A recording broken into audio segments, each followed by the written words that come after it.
Copel, uma das elétricas mais famosas do Brasil, que tem muita gente dizendo que está entre as campeãs de recomendações de carteiras semanais, ou seja, muita gente querendo investir na Copel. E mais que isso, tem gente falando que os dividendos da Copel vão disparar. Banco projeta alta em dividendos e eleva preço-alvo. Por outro lado, tem gente dizendo que ninguém deveria olhar para a Copel nesse momento, principalmente porque ela seria a elétrica mais arriscada de todas. E que ela não vai ser nem de perto a maior pagadora de dividendos. E ao que tudo parece, a Copel está carregando um grande risco mesmo, e é isso que a gente vai ver no vídeo de hoje. O que é que está acontecendo? E segundo, vale a pena investir para focar em ações de dividendos, principalmente? Antes da gente começar o vídeo, me conta aqui se você investe na Copel. E outra coisa, se você assiste os vídeos aqui já faz tempo ou tá me conhecendo agora e esquece de deixar o like aqui embaixo, essa é a tua hora, vou te dar um segundo lá para você deixar o like e se inscrever no canal.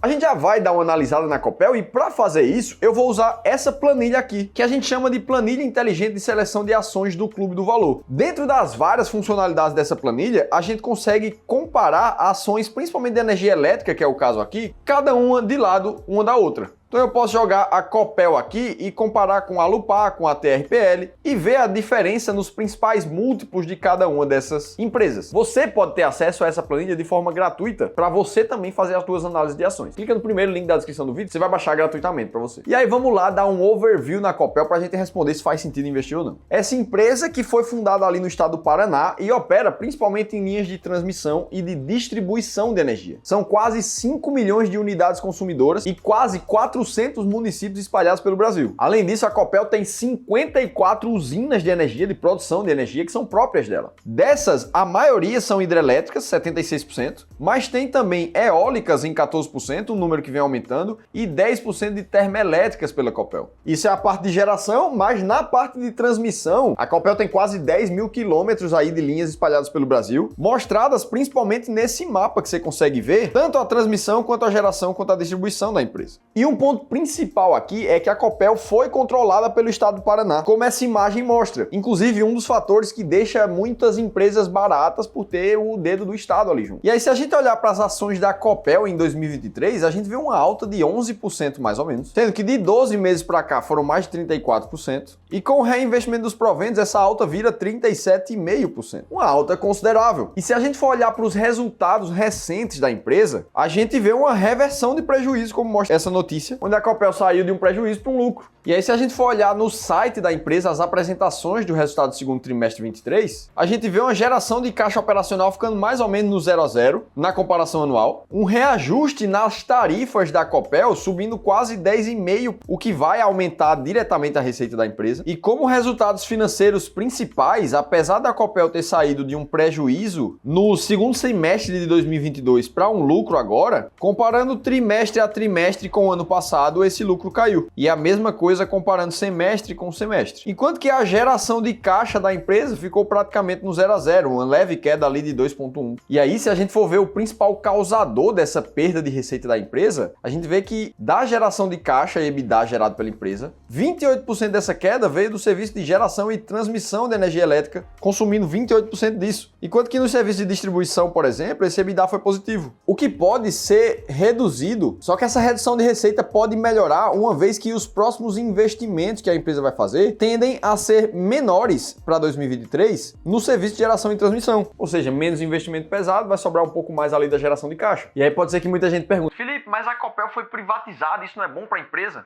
Inclusive a gente já falou disso aqui no canal, a Copel foi privatizada num lançamento, numa nova oferta de ações que o estado do Paraná fez na bolsa. Ou seja, o estado era dono lá de mais de 50% das ações ordinárias e vendeu boa parte dessas empresas para colocar esse dinheiro no bolso. E aí tiveram um monte de investidores minoritários, como eu, como você, que tiveram a oportunidade de comprar as ações da Copel. E isso fez o governo do Paraná arrecadar mais de 3 bilhões de reais na terceira maior oferta do setor elétrico do mundo em 2023. E aí muitos analistas começaram a ficar otimistas com essa privatização. Muita gente dizendo que tem muito valor para ser destravado na Copel e outras pessoas subindo o preço-alvo da empresa depois da privatização. E ainda, outros dizendo que o valuation está muito atrativo com um risco muito baixo para a Copel. E isso foi sendo concretizado na bolsa. Ela chegou a subir 3% num dia só por conta dessas análises positivas dos analistas. E aí vamos olhar como é que estão os dividendos da Copel nesse momento. Pela planilha inteligente de seleção de ações, o que a gente vê é um dividend yield muito próximo 10,4% nos últimos 12 meses. Que se a gente compara com a maioria das elétricas, a Copel está numa das menores de todas. Se a gente colocar as ações da Taesa, por exemplo, aqui, a gente vê um dividend yield praticamente do dobro. Além disso, a Copel tem um dos menores ROIs dentro das elétricas também. Em compensação, em comparação com essas duas, a gente vê a Copel menos endividada, né, na comparação das três. E olhando o histórico de dividend yield, o que a gente vê é que apenas em 2021 ali a Copel teve um dividend yield muito mais alto, o que foi reduzindo em 2022 e agora está na casa de 4 a 6%. E muitos desses dividendos foram causados por efeitos não recorrentes da empresa, como foi o caso da venda das ações da Copel Telecom, que foi feita ali em 2021, gerando um caixa para a empresa que não veio da geração e transmissão de energia. Ainda assim, a Copel segue como uma favorita de pagamento de dividendos para muitos analistas, como é o caso da XP aqui. E ainda tem muita gente dizendo que ela vai aumentar esses dividendos pagos. Ao mesmo tempo, os outros analistas que não estão tão confiantes na Copel falam muito da falta de eficiência que a Copel tem, trazendo muito mais funcionários no setor de transmissão de energia do que as outras empresas, ou seja, tem mais custos com funcionários, isso reduz a eficiência, reduzindo o dividendo para o investidor. Além disso, depois da privatização, a Copel provavelmente vai passar por uma renovação nas suas redes de transmissão e de geração de energia, o que vai custar dinheiro, que vai apertar o caixa da empresa e vai sobrar, consequentemente, menos dividendos para os investidores. E aí, com tudo isso, fica a pergunta, é hora de comprar, é hora de vender a Copel? Porque muita gente fica perdida no meio de tanta informação, vai para lá, vai para cá, diz que é bom, diz que é ruim. Tem muita gente que se empolga com a privatização, mas aí você não pode esquecer, por exemplo, do caso da Eletrobras, que fez muitos analistas se empolgarem, como diz essa notícia, mas que até agora não mostrou muito resultado, uma vez que a ação está caindo ali quase 20% de um ano para cá. Como é então que você vai saber se faz sentido comprar ou vender a empresa? E aí tem muita gente que diz: estude a empresa, participe dos calls do RI, leia os balanços, as apresentações.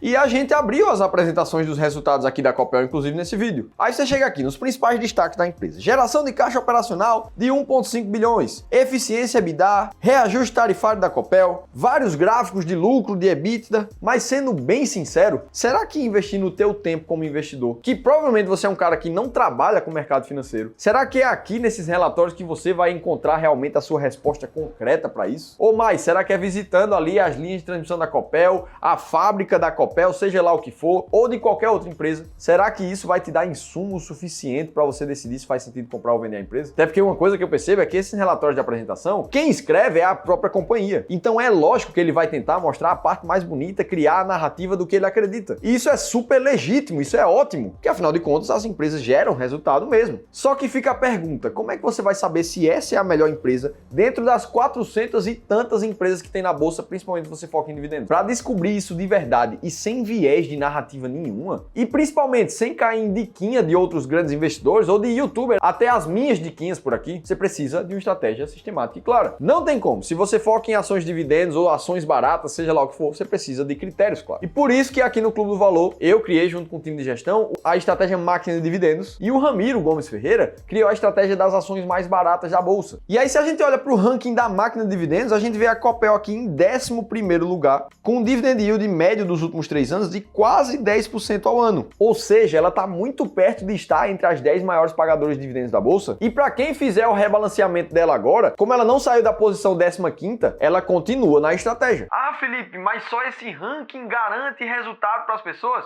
Não, nenhuma estratégia garante. Mas no passado, investir dessa forma aqui deu um resultado muito acima do índice Bovespa, trazendo uma valorização de mais de 22% ao ano. E veja, não tô te dizendo que a minha estratégia é a melhor do mundo, eu tô só te mostrando que ter uma estratégia clara te ajuda a definir muito claramente se faz sentido comprar ou vender uma empresa. E aí você pode pensar: Felipe, eu não foco só em dividendos, eu gosto de comprar ações baratas, com mais potencial de valorização. Beleza, se a gente for olhar a Copel na estratégia das ações mais baratas da bolsa, a gente vê ela na posição número 95 com um earning yield de 8,7 ao ano, mostrando que ela tá bem longe de ser uma ação barata. Inclusive, se você quiser conhecer mais detalhes sobre essas estratégias e várias das ações que estão atualmente nesse mês dentro do ranking, comenta comigo aqui embaixo que eu vou trazer nos próximos vídeos um e-book te mostrando isso tudo. Agora, se você quer sempre saber quais são as ações que estão mais baratas, que mais pagam dividendos, os fundos imobiliários mais seguros e mais baratos da bolsa, quais são as melhores carteiras de renda fixa para você como investidor, e mais do que isso, um profissional certificado ao teu lado para aplicar toda essa filosofia de investimentos na tua vida para você alcançar a liberdade financeira financeira muito mais rápido. Aí você precisa conhecer os nossos serviços de Wealth Advisor. E para quem chegou até aqui nesse vídeo, você vai ter uma oportunidade de conhecer gratuitamente todo esse serviço. É só participar da nossa análise gratuita de carteira, onde um dos nossos especialistas vai entrar em contato contigo para ver como a tua carteira de investimentos atual pode ser melhorada para te trazer mais segurança e mais retorno no longo prazo. Por isso, se você tem 300 mil reais para investir ou mais, 1 milhão, 5, 20 milhões, clica nesse link aqui que eu vou deixar aqui em cima para você preencher um formulário